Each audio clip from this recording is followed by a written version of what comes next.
할렐루야. 오늘은 2021년도 첫 번째 주일 새벽입니다.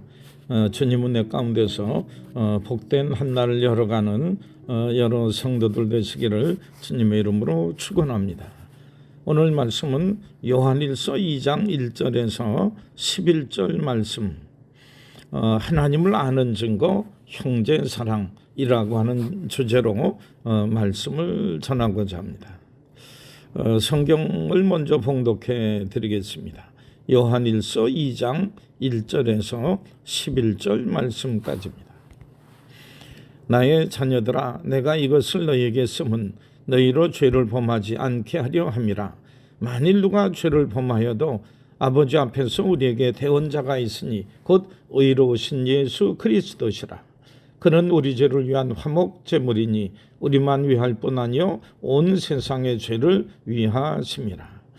우리가 그의 계명을 지키면 이로써 우리가 그를 아는 줄로 알 것이요 그를 아노라 하고 그의 계명을 지키지 아니하는 자는 거짓말하는 자요 진리가 그 속에 있지 아니하되 누구든지 그의 말씀을 지키는 자는 하나님의 사랑이 참으로 그 속에서 온전하게 되었나니 이로써 우리가 그의 안에 있는 줄을 아노라. 그의 안에 산다고 하는 자는 그가 행하시는 대로 자기도 행할지니라.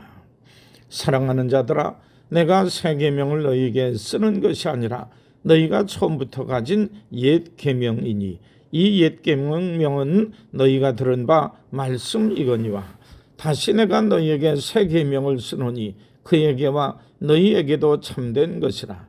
이는 어둠이 지나가고 참 빛이 벌써 비침이니라. 빛 가운데 있다 하면서 그 형제를 미워하는 자는 지금까지 어둠에 있는 자요 그의 형제를 사랑하는 자는 빛 가운데 거하여 자기 속에 거리낌이 없으나 그의 형제를 미워하는 자는 어둠에 있고 또 어둠에 행하며 갈 곳을 알지 못하나니 이는 그 어둠이 그의 눈을 멀게 하였음이라. 아멘. 마틴 루터가 전해준 말씀 중 중요한 내용이 있는데 죄인인 동시에 의인, 의인인 동시에 죄인이라는 말씀입니다.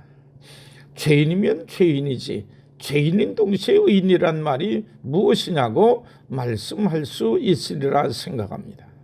그 뜻은 이렇습니다. 하나님의 은혜로 죄 용서함을 받아 법적으로 의인의 신분을 받았는데 실제적으로는 아직도 죄에서 떠나지 못한 구석이 우리에게 있다는 것입니다. 법적인 면에서는 분명히 의인인데 하나님께서 우리를 죄 없다고 판결하셨는데 영적으로나 실제적으로는 우리들이 죄를 짓기 때문에 실질적으로는 우리는 죄인이다 얘기할 수밖에 없다라고 하는 겁니다. 그러기에 이 일로 인하여서 두 종류의 신자들이 나타납니다. 첫 번째 사람은 이렇습니다. 우리가 어차피 죄인이요 죄에서 떠날 수 없으니 아예 마음 편하게 죄짓고 회개하면 되지 하면서 죄 멀리하는 것을 포기한 사람들이 있습니다. 어차피 우리 죄인이니까 우리는 의인 되기를 포기하고 죄 지으면 하나님께 용서받으면 되지 않겠나 그런 뜻입니다. 반면에 또 한편의 사람들은 예수님께서 우리의 죄 때문에 죽으셨는데 우리가 또다시 죄를 지으면은 이거는 아니지 하면서 의인이며 거룩한 사람이라고 하는 의식을 가지고 죄를 결코 짓지 않으려고 애를 쓰는 이런 그 사람들입니다. 이런 사람들은 혹시 죄를 짓는 일이 있어도 애통한 마음으로 하나님께 용서를 구하며 살아가는 겁니다. 두 사람들이 그 이후에 어떻게 되었을까요? 죄 짓지 아니하려고 애를 썼던 사람들은 이렇게 죄를 멀리하고 죄 짓는 것을 애통하게 여기며 의인되게 힘쓰게 되었을 때 정말로 죄 짓는 횟수가 줄어들게 되고 죄를 멀리하게 되는 능력을 얻고 하나님의 보호하심을 통하여서 깨끗하고 거룩하고 아름다운 삶을 살 수 있게 되었다고 합니다. 그러므로 우리 하나님을 믿고 섬기는 성도 여러분, 우리들이 죄 짓는 것을 멀리하고 죄 짓는 것을 용납하고자 하는 이런 그 마음은 버려야 되지 않겠나 생각이 됩니다. 오늘 봉독했던 말씀도 우리의 대원자 예수님이 계시니 우리가 또 죄를 짓고 용서를 빌면 된다, 이런 뜻에서 말씀하는 것은 아니라고 합니다. 오히려 죄를 범하지 않는 삶을 강조하기 위해서 우리에게 주신 말씀이라고 합니다. 이제 새로운 신분을 가지고 새로운 삶을 살 수 있는 길이 열려졌으니 우리가 갈 길은 하나님께서 말씀하시는 삶이요, 하나님을 닮아가는 길이며 우리에게 주신 명령대로 사는 것뿐입니다.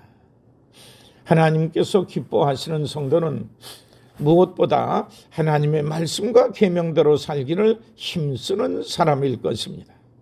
우리는 주님과 같은 마음, 한 마음이 되기를 원하기 때문입니다. 하나님의 계명 중에서 가장 핵심이 된다고 하는 하나님 사랑, 이웃 사랑의 계명이 무엇보다 중요하리라 생각을 합니다. 이 계명을 제쳐두고 다른 계명과 다른 봉사와 헌신에 집념할지라도 하나님께서는 기뻐 받으시지 아니할 것입니다. 하나님께서 주시는 첫 번째 계명을 제쳐놓고 어떻게 하나님과 좋은 관계를 이룰 수 있겠습니까? 하나님을 사랑한다는 것은 하나님을 가까이 한다는 것과 마찬가지입니다. 잠잠히 변함없이 하나님과 교제하며 중단하지 아니할 때에 하나님께서 우리에게 가까이 오실 줄 믿습니다. 또한 하나님의 말씀과 명령을 귀중히 여기며 실천하는 삶입니다. 하나님을 사랑한다면서 하나님께서 귀히 여기시는 것을 가볍게 여기며 외면한다고 하면 우리는 하나님을 진실로 사랑하는 것이 아니라 거짓되이 사랑하는 것입니다.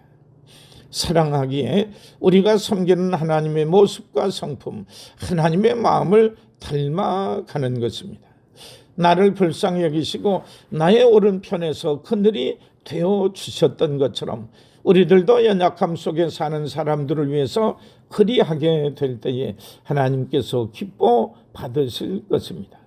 이와 같이 하나님 사랑은 자연적으로 이웃 사랑으로 이어지며 사랑을 준 자와 받은 자가 함께 하나님께 감사하며 찬양 돌리게 되는 것입니다. 그런데 오늘 본문에 눈에 띄는 말씀이 있습니다. 10절과 11절입니다.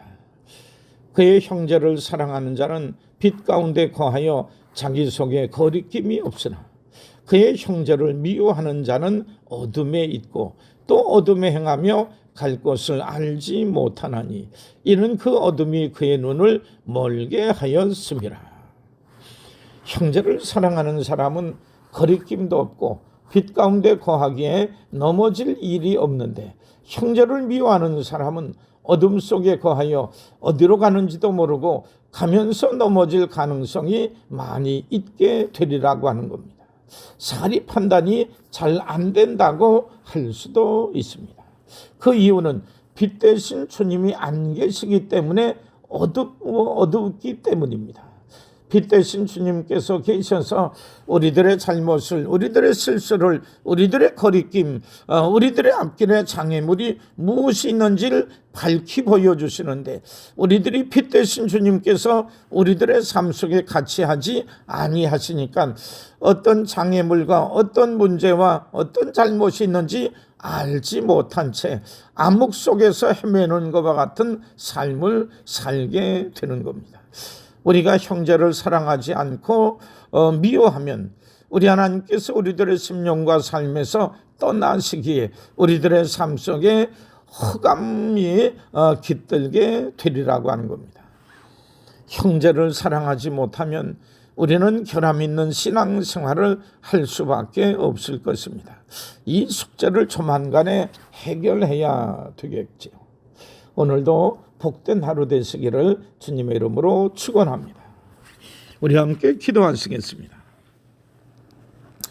불의하고 연약한 저를 위해 지금도 하나님 앞에서 변호하시며 중보해 주시는 주님으로 인해 힘을 얻습니다.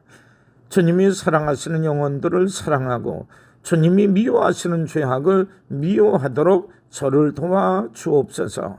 주님 안에 있는 사람답게 아는 것과 행함이 일치되게 해 주옵소서. 예수님의 이름 받들어 간절히 기도드립니다. 아멘.